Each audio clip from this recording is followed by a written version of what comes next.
So, I was going to start my morning today by making a video about how I make really perfect, nice tenons on the table saw without a jig. It was going to be great. I was really looking forward to it.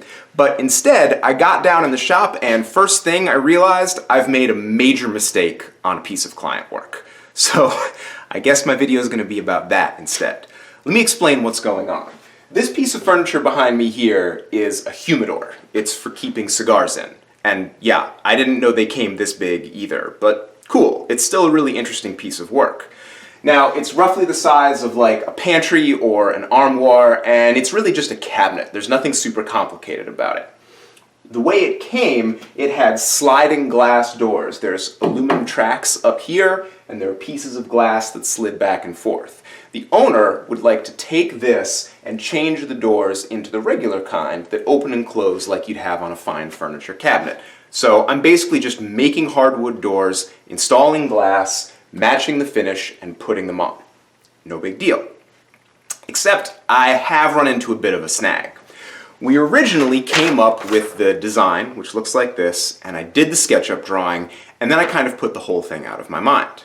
And originally, the doors were supposed to run from the top of the cabinet all the way to the bottom. 4 doors, and they'd meet kind of seamlessly down in the middle.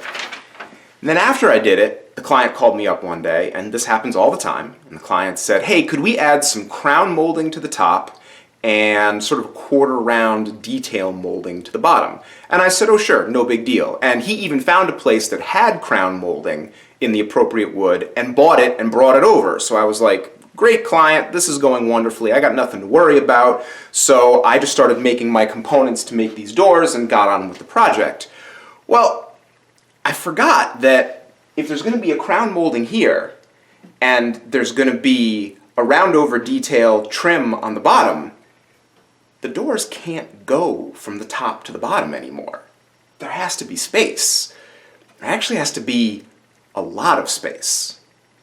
And this wouldn't be a problem except I've already cut all the components for my doors. Here, let me show you. So here are the rails and the stiles for my doors. Now, the rails are fine, I don't have to worry about those. But now the stiles are 2¼ inches too long. And that wouldn't matter, I would just trim them shorter, except I've already cut the mortises. And it's even more complicated than that. When I first figured out that I'd made this mistake, what I was really hoping is that I could just cut off all the boards right here and then redo the mortises. No big deal. Unfortunately, it's not that simple. I've set my square for 2¼ inches, that's the distance that I have to cut off, and you can see it's going to put me right in the middle of the mortises that I already cut. Now, in a perfect world, I would just take all of these parts and refabricate them. But that's not really reasonable for this job. The lumberyard that I got these from is an hour away. These boards were a little on the expensive side, and I've really already spent the materials budget for this project. So what I have to do is get rid of this extra length while still making an aesthetically pleasing and functional mortise at the bottom. And that's not exactly easy. But they say that the mark of a good craftsman is his or her ability to hide their mistakes. That's what distinguishes a professional from an amateur. So, am I a professional? Am I that good? We're about to find out.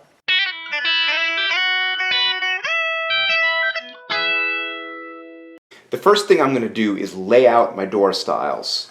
Make sure I've got faces I like facing up, that the mortises are facing in, and then marking the ends that I'm going to cut off. Once I get into batch cutting them at the table saw, it's going to be way too easy to cut off something I don't want to get rid of. This also gives me an opportunity to get rid of some minor blemishes, so I'm going to try and look for the silver lining in this. Now I'm going to cut the excess length off of all of my boards. I've got my board set up with the side that I marked over here against the fence. Now usually it's not cool to use the fence while you're doing crosscut because something will get trapped and kick back against you. If you see here, I've put in a little tiny fence extension that I just super glued on temporarily. What that's going to let me do is register the piece against the fence so I know I'm cutting off the right length. And then as I move it forward, it's no longer against that little extension piece and it's free to move and it's not going to get bound up against the fence. So now I can zip this little part off, double check it, and do all the rest of them. And I'll know that I have the exact same amount of length taken off of each one, and I'll do it safely. All of my pieces are trimmed to the correct length now, but now the mortise isn't what I want it to be at all. It's open on the end, and that would probably hold together fine, but I don't like the way it's going to look, and I'm not sure it's going to be as strong as I really want. This is a nice piece of furniture that I'm working on, and I'm charging a pretty good price for it, so I'm not going to give the customer some sort of half-ass fix.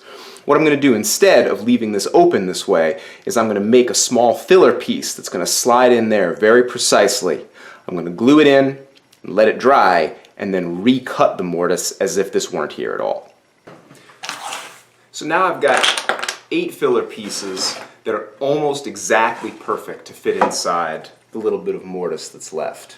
I left them a little bit fat on purpose because I'm going for a really good fit. And what I did over here was I just took my regular old 4.5 hand plane. Doesn't have to be a 4.5, you can use anything you want. I set it for a light cut and I put it in my vise. And now to trim these down to the right side, I just take the piece of wood and just push it over the cutter. And that takes a really light cut. Now we're almost there. Let me do one more.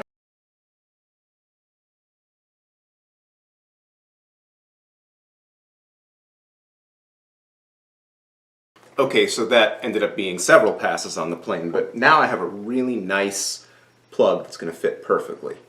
So I just need a little bit of glue on either side.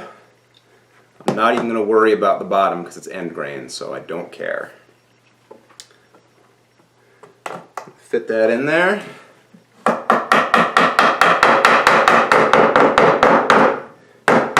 Tap it in flush with the outside.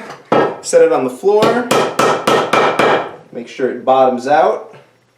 And now you can see I've got a good plug. It fills up that mortise hole pretty much completely, and it's going to be really easy to trim it flush once the glue dries. Once the glue is dry, I'll cut the end of the plug with a dovetail saw and flush up the edge with a hand plane. Now the repair isn't invisible, but it's strong and clean and well integrated into the original piece. It's definitely good enough for what I'm going to do next.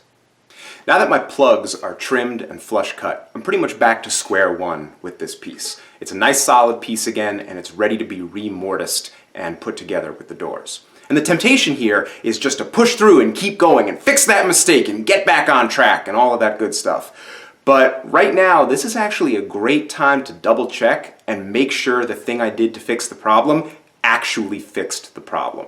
Because sometimes you go through all the steps you planned out to fix something and you don't realize that you actually made it worse or didn't take it far enough or messed something else up. So it's a good time to double check. And here's how I'm going to do that. I've taken a little piece of the crown molding and cut it off with a bigger piece, so this will be my spacer.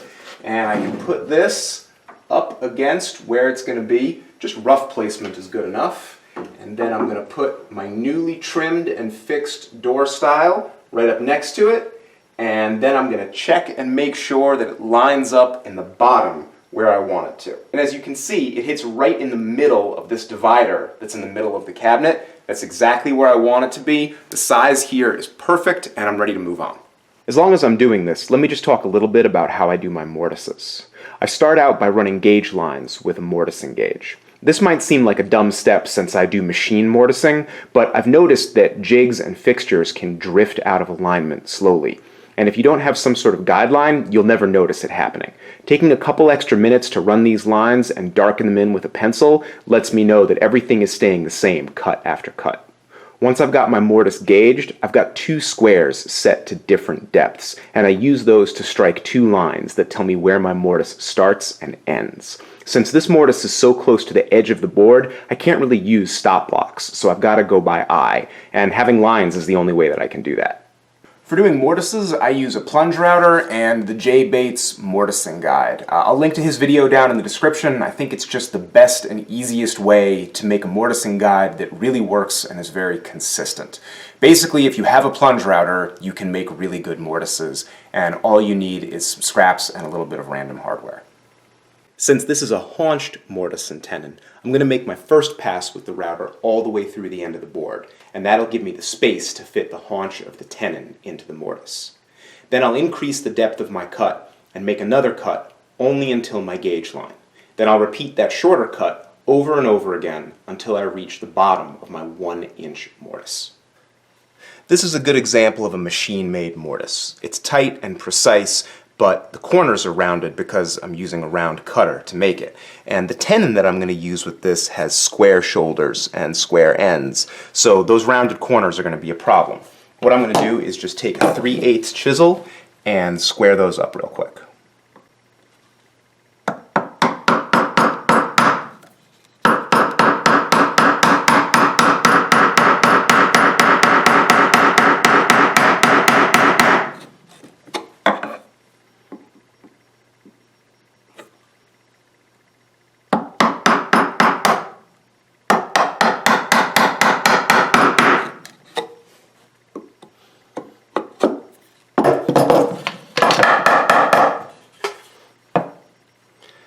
Now I've got a nice mortise with square corners, and I can test fit it with my tenon and make sure it's going to fit. Now my piece is trimmed to the correct length, remortised, and squared up. Everything's ready to go. So now I'm pretty much back where I thought I was when I came down in the shop yesterday morning. This fix took me about half a day, maybe a little bit more if you factor in glue time. So there's a couple ways I could look at this. I could be really upset that I lost half a day on this project. That's definitely money out of my pocket in the form of productivity. But there's another way to look at it, which is there was nothing stopping me from missing this mistake and assembling the doors and only discovering it once they were glued up and the glue was dried. If that had happened, I would have been, screwed. I would have been completely screwed if I had assembled the doors and then figured out they were too big. So this, not a catastrophe, and I'm not that upset about it. Also, the client is okay with it. I called him up and explained what was going on, and he thought my fix was just fine. Obviously, when you're dealing with clients, it's tough to know what to tell them. Every project has some mistakes, and you're not going to call them every time you make a little error. But you also want to be as ethical as you can possibly be, and this was big enough that I really felt like the client had to know. This client was also particularly cool about it. I don't think he even really cared. Once I explained what was going on, he was like, whatever, you know what you're doing, just fix it. Great.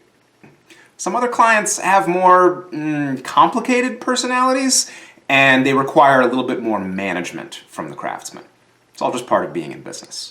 Before I go, I'd like to thank my newest patron, Daniel Johnson, and thank all of my patrons, especially my newest ones. I'm very close to reaching my first goal of $100 a month, and when I hit that goal, I'm going to buy some better, more professional lighting. I'm still not happy with the way my videos look. They're a little dark and a little bit yellowish sometimes, and some professional lighting would really help with that. So if you'd like to help me meet that first goal, go to patreon.com/RexKruger and throw a couple dollars in the hat. I've got a lot of rewards and exclusive content for my patrons, and it's a really simple ratio. When I get more patrons, I make more better content, and you can help with that. So thanks a lot in advance, and thanks for watching.